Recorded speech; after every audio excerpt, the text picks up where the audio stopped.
Yesterday is history. Tomorrow is a mystery, but today is a gift. It is not our abilities that show what we truly are. It is our choices. Hello and welcome to Jen Taylor Rerouting, where being rude is never acceptable, but sarcasm is welcome and swearing isn't always a bad option. Let's get started. Hi, and welcome to Moms Running It. Today I have with me Brian Williams, president and founder of ThinkKindness.org. ThinkKindness.org can be found online, and basically you can link anything from that website. Brian, welcome. Yeah, thank you so much for having me. So I'm going to go over some of the kind of basic information real quick. Your mission is to inspire measurable acts of kindness in schools and communities around the world. And you've really pinpointed that demographic of the schools. You work with elementary schools, junior high, middle school, high school, and you travel the country. And your challenge is 15 Days of Kindness. So tell me a little bit about ThinkKindness.org, and then we'll kind of go back in time a little bit. Yeah, so Think Kindness was a nonprofit organization that I started in 2009, and it has the sole mission of inspiring measurable random acts of kindness in schools and communities around the country. And so basically every year we go and we carry out seemingly simple acts of kindness or inspire seemingly simple acts of kindness in schools. And so typically we have two different main types of programs. The first type of program is where we go into a school and we challenge a massive kindness takeover in 15 days. So we go in, we challenge a school to carry as many acts of kindness as they humanly possibly can in a 15-day period. The next program, which we just launched this year, is a year-round program. And so we actually create a leadership team with the sole responsibility of inspiring and instigating acts of kindness within their school community. And so that team works with us throughout the year, and we also connect them with other, what we call our kindness crews, with other kindness crews around the country. Okay. Now I saw you do approximately a dozen-ish school talks per month, all around the nation. There's Massachusetts, Pennsylvania, Virginia, California. You're here in Reno, Nevada, although we've never met, but on Facebook we have 31 friends in common. So clearly it's just a 7 degrees of separation. Yeah. And you have now, it started out with just you, and now you have, and we will go back to that. You have a program director, a secretary, 4 other directors, and you have 4 or 5 other public speakers that you do an hour of public speaking within the school, correct? And then you inspire them to do 15 days.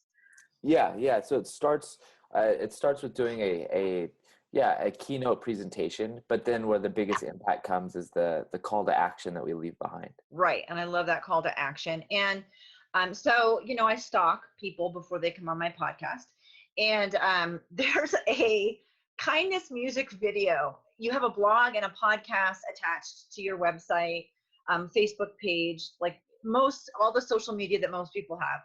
But the kindness music video was done by Union Hill Elementary School to the song Ice Ice Baby, and it's called Kindness.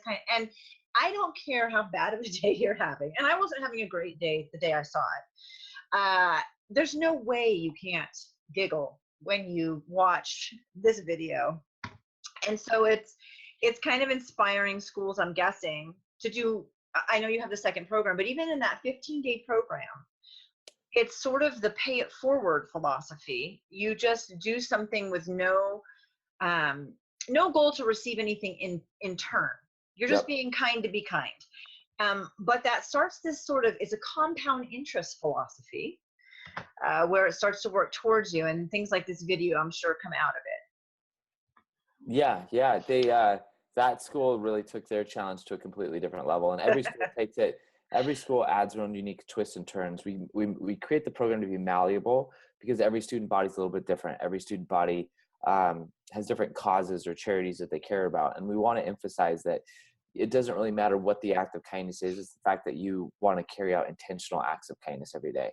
And And if every single person did that, if every single person just chased one charity that touched their heart, whether it's, cancer, humanitarian related, or animal rights, or, things like environmental, it doesn't really matter.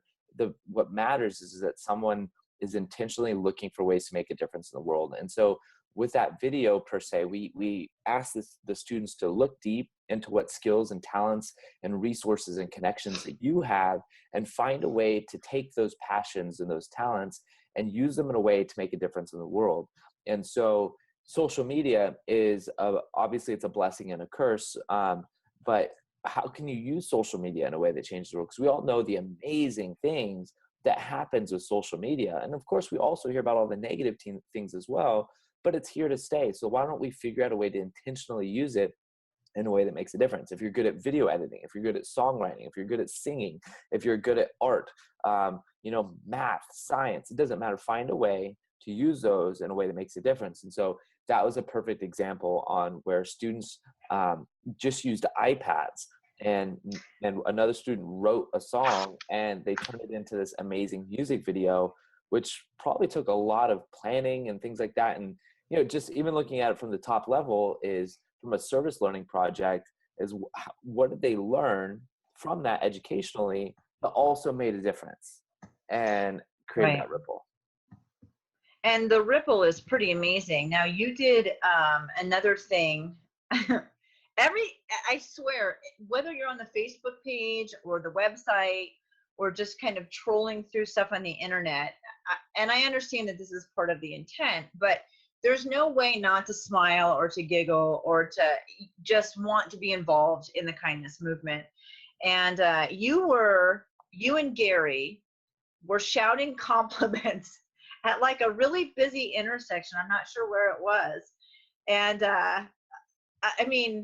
there was a taxi cab in part of this video, and you were like, Uber's got nothing on you. And it was just phenomenally amazing. And so that sort of thing is happening everywhere you go.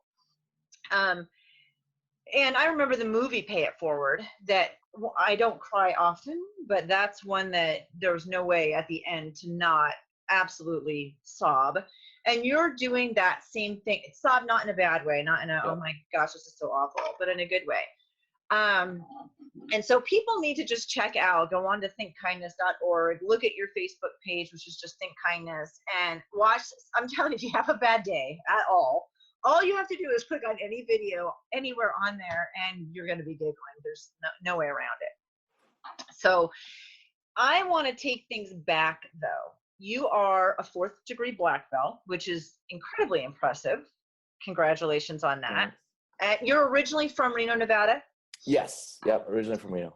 Okay. And you take that black belt philosophy a lot. It's kind of a trend throughout a lot of your information. You have a saying that it's kindness is the best defense. Yeah. It's kindness is one of the simplest, most basic fundamentals of life. And you call your little helpers kindness ninjas. And we all want to be ninjas. Yeah. Ninjas are awesome. So I read your bio in my stalking, and it said that you moved to LA and you were studying martial arts, and you asked the person that you were studying with, kind of this conversation about people being kind. And so it was kind of like, well, how do you get 1 million acts of kindness?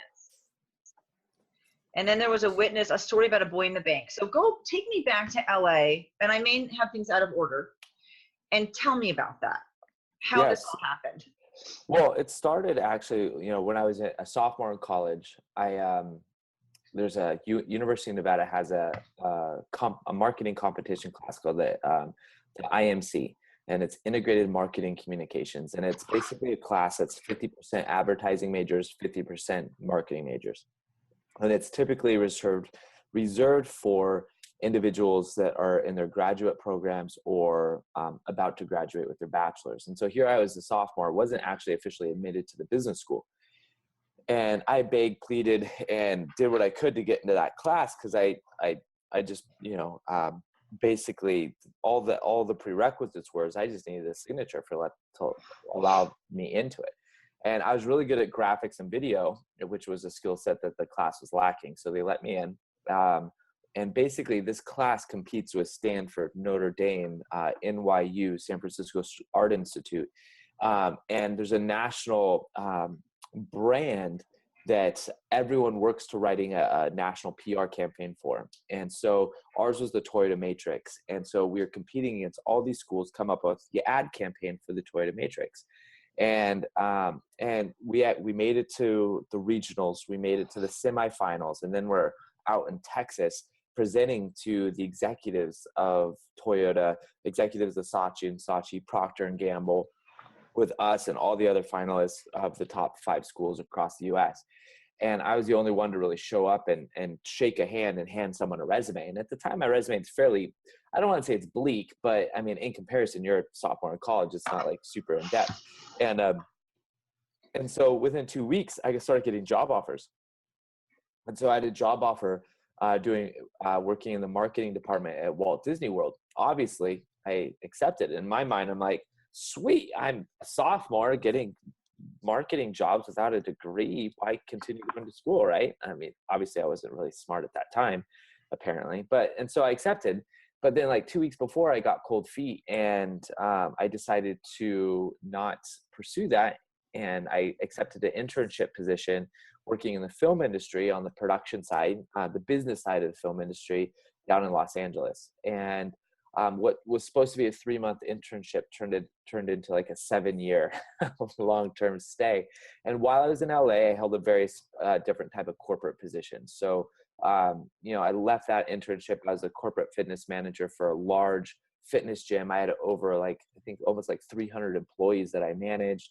I went on to being a marketing director for the largest commodity brokerage firm in Southern California, to running a mortgage business in not Long Beach, and outside Laguna, and then open up a martial arts school.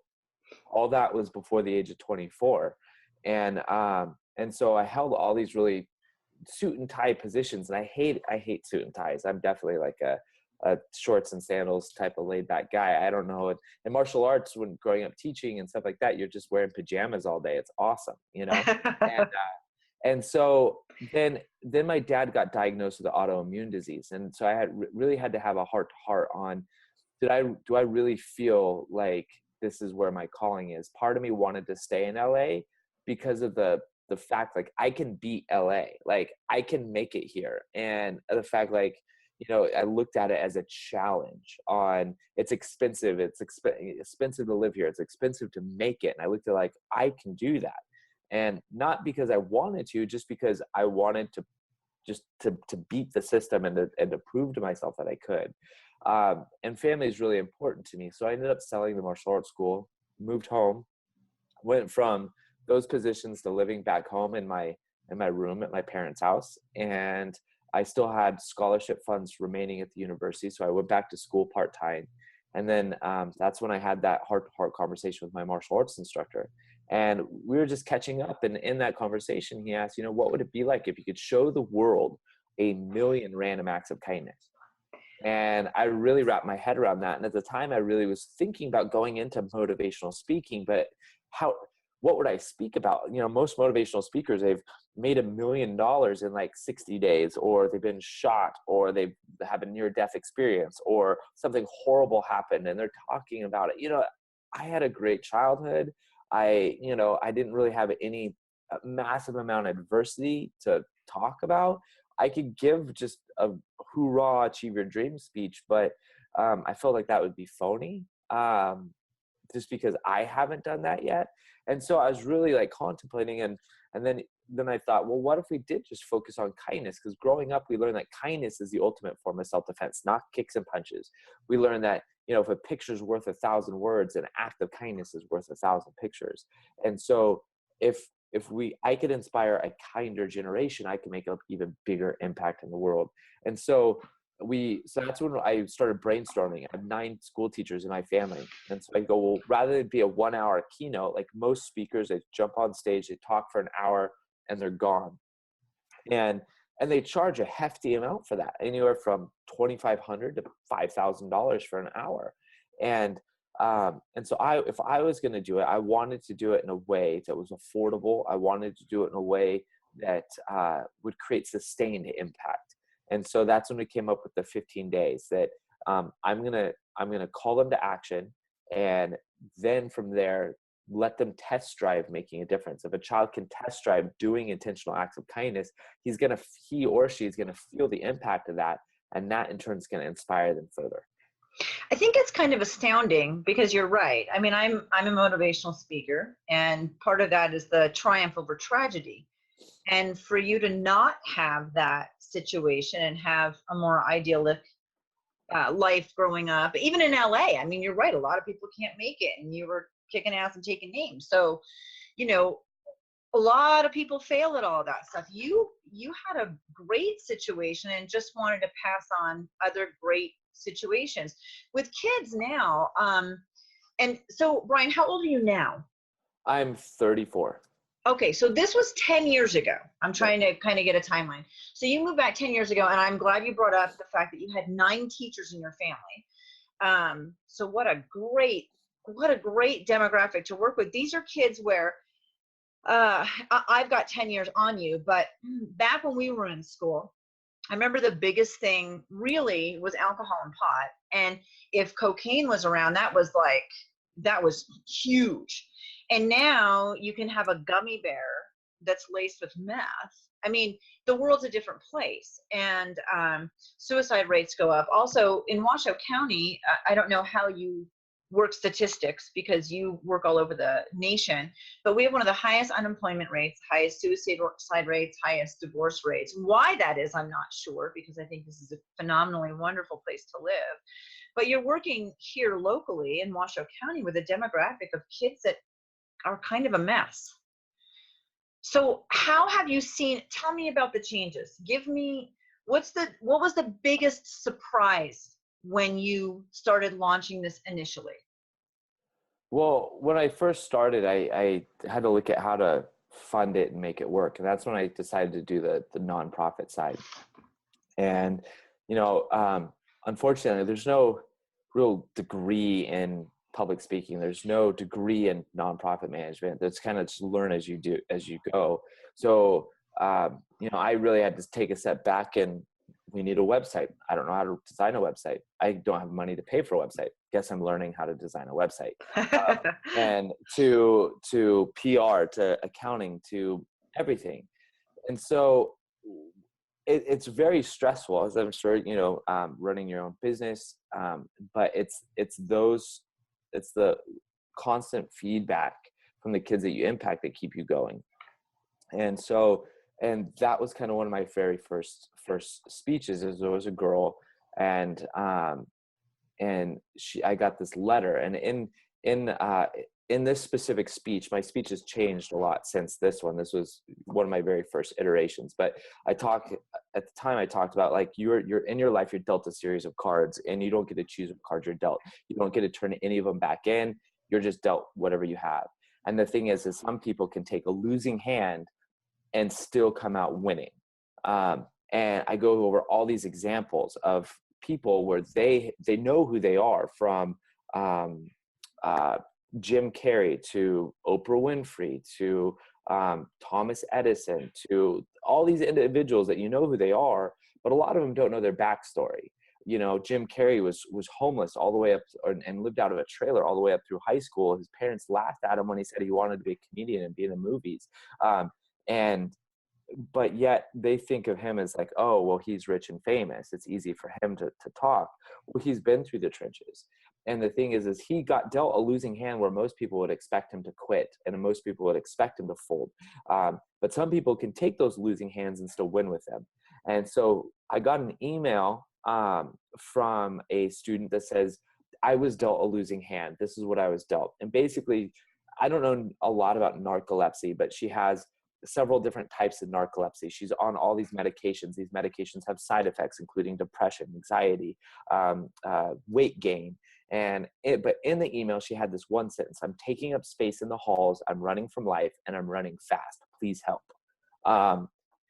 Which is a suicide statement. That's exactly what that is. Yes, it is. And so I went to my mom, I showed her the email, and you could tell going back, it was like an email that she probably created just to send this, just to keep it anonymous. And I consulted some counselors just to make sure that my response had to be very pinpoint. Um, and and so we drafted a response. And in this specific campaign, their 15-day call to action, we were doing a bunch of stuff. But one thing in particular is we were doing this event to help local homeless. And I said, look, I want you to come to this event. Obviously, I don't know who you are, but just please come and say hi and take part. Know that your life has a purpose. And so I didn't hear from her for a good 6 weeks. I get this email back and says, I just wanted to touch base from you. I went to the event. I said hi. You gave me a hug. Thank you so much. And I sat down next to this guy and we had this amazing conversation. And he started crying. And all of a sudden, he gave me a hug. And she's like, thank you so much for doing this. And in that response, that's what it was like, okay, maybe my message can be heard. Maybe I can have an impact. Then another one, we created a program called Kindness Cards, which tracks acts of kindness online. And so where you go on and you do an act of kindness for somebody, and then it comes with a unique code and you leave them a card. Well, there's one lady that she got a card from someone, and one person ended up buying it for a classroom. Then a classroom ended up doing something for another teacher, and then the teacher ended up passing it along to another teacher. But this time it said like, hey, I was in your classroom when the Twin Towers fell. And I remember watching the TVs, realizing my mom was inside, and the hug that you gave me, I will never forget. And so all this is just online, and you just see this comment stream just go and go and go. And you're like, wow, that was just one thing that I happen to have a hand in. Now the stories have gone even bigger. We have a high school student that was in one of our speeches, actually came to Africa with us. We do a bunch of stuff in Africa, and came back, life totally changed. And he started a soap program where you make soap here in the States. All the proceeds go to pay for orphans and orphanages to make soap and turn it into a business to raise money for the orphanage. Well, he's donated almost 250,000 bars of soap in a year. He's going to be in Whole Foods. And right now he's making soap out of his college dorm room, and he's selling it to Whole Foods and all these things. And it was just from one trip, but yet he's donated over 250,000 bars of soap, to the point that the doctors in rural villages are noticing an actual measurable impact in the improvement of health in a community based on the fact that they have access to soap and hygiene products, because of a high school student in college is willing to stay up late and make soap out of his dorm room. I mean, that's incredible. And let alone he has like 15 people on payroll, orphans that are, had no idea. Now they have a skill, a talent, they're learning business just because of a high school student that happened to be in one of my assemblies. So it's things like that, but I'm not going to lie. There's always times where you want to quit running a business. Running a nonprofit's tough. You don't know where your funding is coming from all the time. You don't know what the next step is going to be. And sometimes you think it'd be easier to have a typical 9-to-5 salary job. Definitely has its appealing sides to it as well. The other bad part about being an entrepreneur is that you're always working. You don't really have office hours. I need to get better at that, just shut off my computer, but I can't. I don't know. It's just a mental thing. But it's those emails that come in that keep me going and keep me pushing to grow the organization and the impact. Man, I mean, what can you even say about that? And a huge part of my platform is that same different pay it forward than you. But for me, the person who made the biggest pivotal difference was my third grade teacher. And I talk about her a lot. And when I talk to her, she minimizes it. But the lesson that I learned from that is that just by being ourselves, going through our day-to-day lives, we have the ability to make an enormous impact in the life of another person, and we may never know. Yeah. We may never know. And what I love about your nonprofit is that sometimes and we should go through life not needing to know. But like you said, there are a lot of things that would be easier that you could trade in. Yeah. And knowing that you're making that impact, having that feed, and the comment feed that shows it goes from one to the other, because everything in life, I think, is compound interest, and it works for you or against you. And a huge part of compound interest is your attitude. So I can go through Starbucks, right? And the guy can get my order wrong. The barista screws it up, and I can be pissed off and light into him. And I think that in our society, we do a lot of that. It's super easy to be negative, so easy to be a jerk. And I could be, you didn't even get my order right. But when we go through that same line and that person makes us smile, we don't often take 2 seconds. We'll take 10 minutes to rip into people, but we don't take that 2 to 30 seconds to say, your upbeat attitude made my whole day. You made me smile, and I just want to say thank you. We don't often do that. And that's a big push with me, is that just in your attitude towards other people, you have the propensity to make an enormous impact. And I love that you can quantify it even just a little bit, enough to keep you going. Yep. So that's phenomenal. So, wow. I mean, how do you build off of those stories? So in 10 years since you started this, when did you hit 1 million acts? Do you even know? We hit it a couple of years ago. I mean, every school on average documents between 7,000 and 9,000. Good grief. In that 15-day challenge. Within the 15 days, yeah. Some schools, and then obviously that's the average. Then there's some schools that will hit, 15, 20,000 handwritten acts. And then in addition to all the shoes, we collect about anywhere from 50 to 70,000 pairs of shoes a year. So we hit it a while ago, but like this year, for example, like just this month in December or October, I'm way off. I've been traveling too much. It's all right. In October, just between September and October, I mean, we have like 38 schools or 52 schools booked within 6 weeks. Right. Yeah, I saw your travel schedule. Yeah, it's crazy. And so each one, I mean, if each one does, 5,000, that's a substantial number. But nowadays we don't really focus. I mean, obviously the kids like challenges, and now we really focus on more of the long-term impact. But yeah, that's amazing. And at the offshoots, like the soap, and I mean, who would have thought that just from what you were doing, it would have had such a far-reaching impact, that we can each of us can kind of find a niche, even if it's just being nice. Yep. Even if that's our niche, just being nice to the guy in Starbucks, yep. who may be having a super bad day, but is kind to you anyway. We have the ability to make a huge difference, but just like that kiddo found that they needed soap and so started to do it. It's amazing how far-reaching it can be. Excuse me. So there was one story about somebody to shave their head for cancer, or decided to last minute on stage. Okay. Remember that one? Can you tell me that story? Yeah, that was in Damani Ranch High School in Reno, Nevada. And so basically we were doing a fundraiser to raise funds for St. Baldrick's. And so we had this day where we wanted everyone to shave their heads. And there was actually more females that ended up raising money than males, which was awesome. But then all of a sudden you get all the students, and the energy and the power in the room was just awesome. And then this one female jumps up and says, "I want to shave my head," but it's last minute. She didn't raise any money. And so then we go, okay, well, you need at least $250. Everybody who's got $250, who wants to pitch in $1, $2, $3? Everyone's just reaching in their pockets, just passing cash up.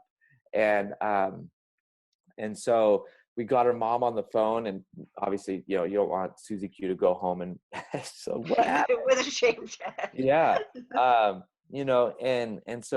So that was really awesome for kids to see that. But then we started getting more, and then it was just entourage of 4 people saying, "Hey, I'll do it too. I'll do it too." And it's just really powerful, because it makes it a lot more apparent that it's hair grows back, but it's showcasing that you're willing to sacrifice. You're willing to make yourself less so someone else can become more. And I thought that was pretty fantastic. And yeah, I mean, I would be thrilled if my daughter came home with her head shaved and I knew why. Yeah. But was it $400 that people ended up donating for her to shave her head? It was, yeah, I forget what the number was exactly, but it was a big amount, you know, and we've done those events. We've done it where we place them in a wheelchair. They have to raise $250 to get outside get back out of their wheelchair. You know, it's more of an empathy training. You know, we've had some kids that go barefoot and they have to raise X dollars to get their shoes back. Obviously, this is all volunteer based, but it's showing that you can have fun with kindness. You know, right now we're about to launch a new program called Donate Your Birthday, where you're allowed to get presents from your parents, but you ask everyone else to make a donation online. 100% of that money goes to support kids in Africa. And you're actually connected with the orphanage that's getting your birthday money. And then you'll get a present from the kids in the orphanage for your birthday as a thank you. And so something we're just rolling out, but again, trying to showcase that you could sacrifice certain things, materialistic possessions that we have to make someone else's day a little bit better. You know, living in the States, living in a developed country, you know, there's something that I always say when you have a problem, like, this is a first world problem. Like, if you're running late to a meeting, you're like, well, because of traffic. Well, it's a first world problem. I mean, they have traffic in developing countries too, but, you know, I have a car. I actually have a meeting to go to for a business that I'm running for, you know what I mean? Those are privileges those are problems that other people would love to step into. And we're fortunate to have those problems. So what I'm hearing, which I love, and I think I'm pretty spot on, is that we do have struggles in this country. We have homelessness, we have suicide, we have drug abuse, we have broken families. We have a lot of issues that these kids are going through, or even adults are going through. But to remove yourself a little from that and see that, first, you're not alone. Second, it could be far worse somewhere else. And by just putting yourself in someone else's shoes, becoming empathetic, and in turn becoming compassionate towards them, puts maybe what we're going through in a perspective a little bit more. Yeah. So in the last 10 years, what's been the biggest surprise, other than the fact that this has grown exponentially? I mean, I don't know if you saw that or you hoped for that, but what's the biggest surprise? I mean, there's several surprises in myself on being able to take this to where we're at.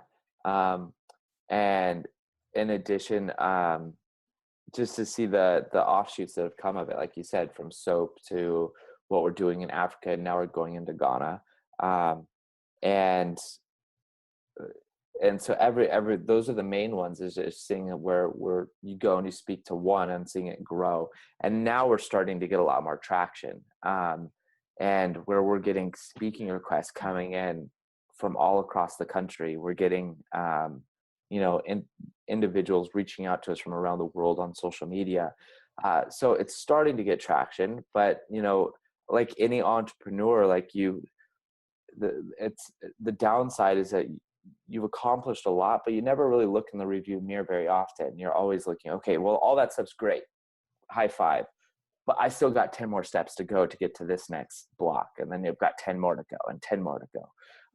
So sometimes I have to remind myself to kind of slow down, look back and appreciate what our team has accomplished. And now you have a team. So it started out as you, and how did the growth happen within because I worked in nonprofits a lot, and I completely understand your struggle with that. So how did that happen?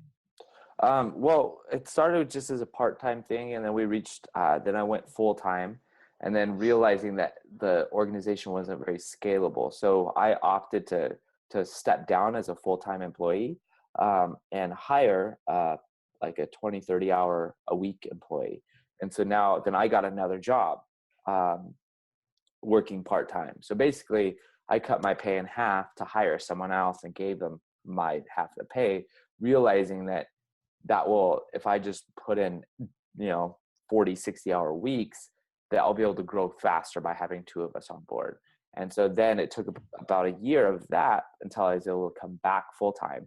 And so then from there, we hired an additional part-time employee that works on sending out thank you cards and just general office assistance.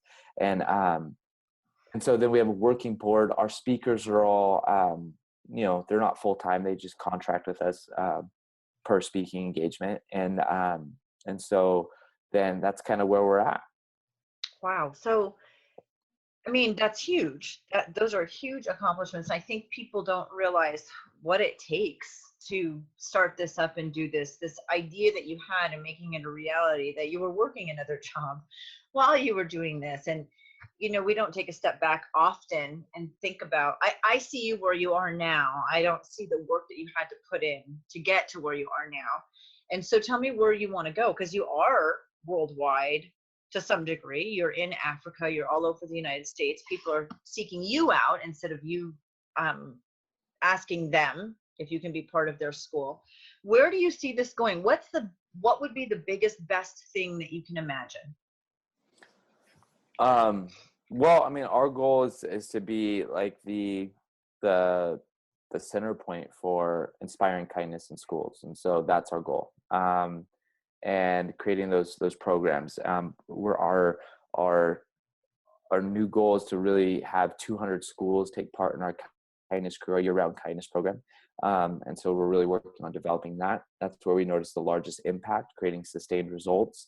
And so our team is working really hard to develop that program and to perfect it, to make it scalable. The more scalable it is, the more affordable it is for schools, and also get grant funding to help subsidize that as well, because that will, in turn, be a recurring revenue source for the organization, so we can hire individuals to fulfill orders, design the programs, and turn on the lights.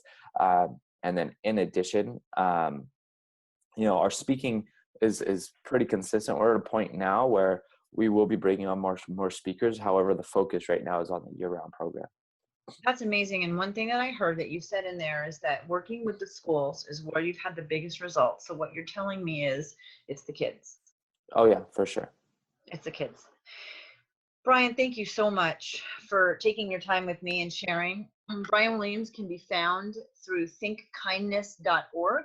It's also brian@thinkkindness.org for email, but easy to find, easy to look at, and easy to be part of. And I appreciate your time. Thank you so much. Yeah, not a problem. Thank you so much for listening in to Jen Taylor Rerouting. Like, share, and of course, comment. I welcome input with attitude. Get a copy of my book on Amazon, Hello, My Name is Warrior Princess, or check out my website, jentaylor.net. And if you still want more, sign up for one of my coaching packages.